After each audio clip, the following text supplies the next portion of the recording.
Hello everyone, welcome back to my channel. আশা করছি সবাই অনেক অনেক বেশি ভালো আছো। আমিও অনেক বেশি ভালো আছি। তো আরও একটি নতুন ব্লগে সবাইকে ওয়েলকাম করছি। আজকের ব্লগটা আমি সকাল 9টার পর থেকে শুরু করেছি। নাস্তা করার পর থেকে প্রতিদিন এক জায়গা থেকে ভিডিও শুরু করলে আসলে দেখতে অতটা ভালো লাগে না, সেজন্য আজকে একটু চেঞ্জ করে দিয়েছি। তো নাস্তা করে টেবিলটাকে গুছিয়ে নিয়েছি, আর এরপরে চলে এসেছি বেডরুমটাকে গোছাতে। সকালবেলায় ওই আর কি যেমন তেমন করে একটু তোলা হয়। আর সকালটা আসলে কিন্তু সবাই আমরা অনেক ব্যস্ত থাকি।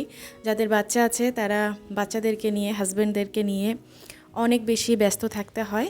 আমারও হাজব্যান্ডের অফিস থাকে, তো দেখা যায় যে সকালটা অনেক চ্যালেঞ্জিং হয়ে যায়। তখন ঘুম থেকে উঠে আর কি রুমগুলো সুন্দর করে পরিপাটি করতে পারি না। তবে ও বাসা থেকে বেরিয়ে যাওয়ার পর আমি আমার বাসার কাজগুলোকে কিন্তু খুব সুন্দর করে গুছিয়ে করি। আর একা একা এভাবে কাজ করতে করতে এমন একটা অভ্যাস হয়েছে, এখন বাসায় কেউ থাকলে একদমই কাজ করতে পারি না। কেমন একটা বাধো বাধো লাগে, কারণ একা একা আসলে অনেক কিছু সুন্দর করে গুছিয়ে করা যায়। আরেকজন থাকলে কেমন জানি একটু বাধো বাধো লাগে। তো যাই হোক, এই যে আমার বেডরুমটাকে আমি সুন্দর করে গুছিয়ে নিয়েছি। আর একটু দরজা জানলা খুলে দিব, কিন্তু আমার পাশের বিল্ডিংটায় কনস্ট্রাকশন হচ্ছে, রুম বানাচ্ছে, তো ওখান থেকে আর কি প্রচুর পরিমাণে বালি উড়ে ভেতরে আসে, যার কারণে অল্প একটু সময় আর কি খুলে দিই। কারণ হচ্ছে রাতের বেলায় এসি চালানো হয়, তো ঘরটা কেমন একটা গুমোট হয়ে থাকে, তো যার কারণে অল্প একটু সময় না খুললেও আর কি ভালো লাগে না। তো এই তো ঘরটা আমি সুন্দর করে গুছিয়ে নিয়েছি। আর বেডরুমটা যদি এরকম সুন্দর করে গোছানো থাকে তাহলে কিন্তু রুমের ভিতরে আসলে একটা শান্তি লাগে। আমার বাসায় কিন্তু ফার্নিচার সংখ্যা খুবই কম, তবে যতটুকু আছে আমি 4 বছর ধরে আর কি যতটুকু বানাতে পেরেছি। আসলে আমরা মধ্যবিত্ত বলবো না, নিম্ন মধ্যবিত্ত পরিবারে বিলং করি, তো সেখান থেকে আমরা কিন্তু একবারে চাইলে সব কিছু করে উঠতে পারি না, একটু একটু করে আমাদেরকে করতে হয়।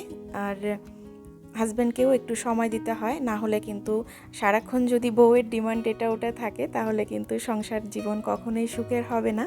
তো আমি যতটুকু পেরেছি, যতটুকু যা গুছিয়েছি, তো চেষ্টা করি সেইগুলোই সুন্দর আর পরিপাটি করে রাখবার জন্য। কারণ জিনিস যেরকমই হোক না কেন, সেটা যদি গোছানো আর পরিপাটি থাকে তাহলে কিন্তু দেখতে অনেকটা ভালো লাগে। তো কাজ করতে করতে প্রতিদিনের মতো ছোট্ট একটা অনুরোধ করছি, যারা ফেসবুক থেকে আমার ভিডিওটা দেখছো, ভিডিওটা ভালো লাগলে অবশ্যই একটা লাইক আর ফলো করে দিও আমার পেজটাকে। আর যারা ইউটিউব থেকে আমার ভিডিওটা দেখছো, তাদের যদি ভালো লাগে ভিডিওটা, অবশ্যই আমার চ্যানেলটিকে সাবস্ক্রাইব এবং লাইক করে দেওয়ার অনুরোধ করছি। তোমরা আমাকে সাপোর্ট করলে আমার আরও ভিডিও করার বা ভিডিও বানানোর আগ্রহটা অনেক বেশি বেড়ে যাবে। জানি এখন এত বেশি ব্লগার হয়েছে, সবাই একই কাজ করছি, সবাই চেষ্টা করছি কিভাবে নিজে স্বাবলম্বী হওয়া যায়। তো জানি না কতটুকু তোমাদের মন জয় করতে পারবো, তবে চেষ্টা তো অবশ্যই করে যাব। এই বারান্দাটা মুছে আমার কোনোই লাভ হয় না, কারণ একটু পর থেকেই আবার সেই ধুলো, মানে যত বাতাস হবে তত বাতাসে কিন্তু ধুলো সব আমার বারান্দার গাছগুলো আসলে খারাপ হয়ে যাচ্ছে চেহারাটা, কিন্তু কিছুই করবার নেই। এই বাসাতে যতদিন আছি ততদিন তো এগুলো ভোগ করতেই হবে। তবে বাসাটা চেঞ্জ করব, খুব শীঘ্রই বাসা দেখা হচ্ছে। আগে একটা দেখেছিলাম, কিন্তু ওইটাতে আসলে ওটা হবে না। তবে এখন আর কি আস্তে আস্তে বাসাটা দেখছি, তো পেলে আর কি এখান থেকে চলে যাব। তো সব কাজ প্রায় গুছিয়ে নিয়েছি, আর এখন বাজে হচ্ছে 12টা। আমি দুপুরের রান্নাবান্না শুরু করে দিয়েছি। আর আজকে হচ্ছে রান্না করব ছোট মাছ যে গতকালকে কিনেছিলাম, তো সেই মাছগুলো দিয়ে একটু কাঁচা আমের টক রান্না করব। জানি না এভাবে কেউ কখনো খেয়েছো কি না। তো আমি এখানে তেলের উপরে একটু সরিষা ফোড়ন দিয়ে নিয়েছি, তারপরে দিয়ে দিলাম আম, লবণ আর হলুদ। এভাবে একটু হালকা নেড়ে চেড়ে তারপরে এর ভিতরে আমি পরিমাণ মতো জল দিয়ে নিব। নর্মালি এই টকটা একটু ঝোল টাইপের হয়, মানে একটু ঝোল ঝোল করে খেতে বেশি ভালো লাগে এই গরমে। তো যাই হোক, এই যে আমি পরিমাণ মতো জল দিয়ে দিয়েছি। আর এই যে গতকালকে যে মাছগুলো কিনেছিলাম, যতটুকু আর কি ভালো ছিল আমি ভাজি করে রেখে দিয়েছিলাম, তো সেখান থেকে কিছু দিয়ে টক রান্না করে নিচ্ছি। আর তার সঙ্গে করব এখানে বেগুন, আলু আর হেলেঞ্চা শাক দিয়ে একটা তরকারি করব। তো টকে মাছ দেওয়ার পরে বাকিটুকু আমি রেখে দিয়েছি তরকারিতে দেওয়ার জন্য। আর এদিকে কুমড়োর ফুল গতকালকে আনা হয়েছিল, তো এটা বেশি দিন তো রাখা যায় না। গতকালকে খেয়েছি, আবার আজকে খেয়ে তারপরে শেষ করে দেবো। এটা ফ্রিজে আবার বেশিক্ষণ ভালো থাকে না।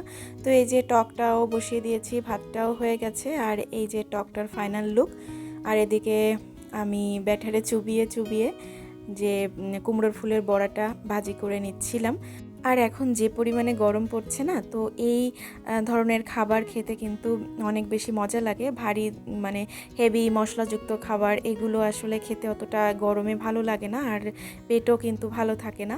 তো আমি এখানে মানে সব কিছুই স্বাস্থ্যসম্মত রান্না করে নিচ্ছি, আর এগুলো আসলে খেতেও কিন্তু অনেক মজা। তো যাই হোক, আমার রান্না তোমাদের ভালো লাগবে না, কারণ আমার রান্নাতে মশলা ব্যবহৃত হয় না। জাস্ট একটু ফোড়ন দিয়ে ম্যাক্সিমাম রান্নাগুলোই করি, আর হয়তো মাঝে মধ্যে একটু মশলা দেই। আর এই তো রান্নাবান্না কিন্তু কমপ্লিট। ভাত, কুমড়ো ফুল ভাজি, টক, আর এই যে একটা তরকারি বেগুন, হেলেঞ্চা শাক, আলু দিয়ে। তো এই ছিল আজকে আমাদের দুপুরের খাবার। আর এখন হচ্ছে প্রচুর গরম লেগে গেছে, অনেকগুলো কাজ করেছি, রান্না করেছি, তো ভাবলাম বাসায় বেল ছিল, একটু শরবত করে খাই। তো আমি অল্প একটু খাবো, আর আমার হাজব্যান্ডের জন্য একটু রেখে দিয়েছি। ওকে বিকেলে বাড়ি আসলে তারপরে আর কি করে দিব। তো এই তো আমি একটু চিনি আর বেল দিয়ে একটু কষলে নিলাম। এখন একটু ফ্রিজে রেখে দিব। তবে এটা ঠান্ডা জল দিয়ে করলে এক্ষুনি খেয়ে নিতে পারতাম, কিন্তু আমার একটু টনসিলের প্রবলেম আছে, যার কারণে আমি কিন্তু ফ্রিজে কখনো ঠান্ডা জল রাখি না, কারণ ঠান্ডা জল রাখলেই শুধু খেতে ইচ্ছা করে, আর খেলে না আমার অনেক খারাপ লাগে। তো সেই জন্য আর কি ফ্রিজে জল রাখা একদমই নিষেধ আমার। তো যাই হোক, আমি হচ্ছে এখন রান্নাবান্না শেষ করে ঘরটাকে গুছিয়ে নিয়েছি।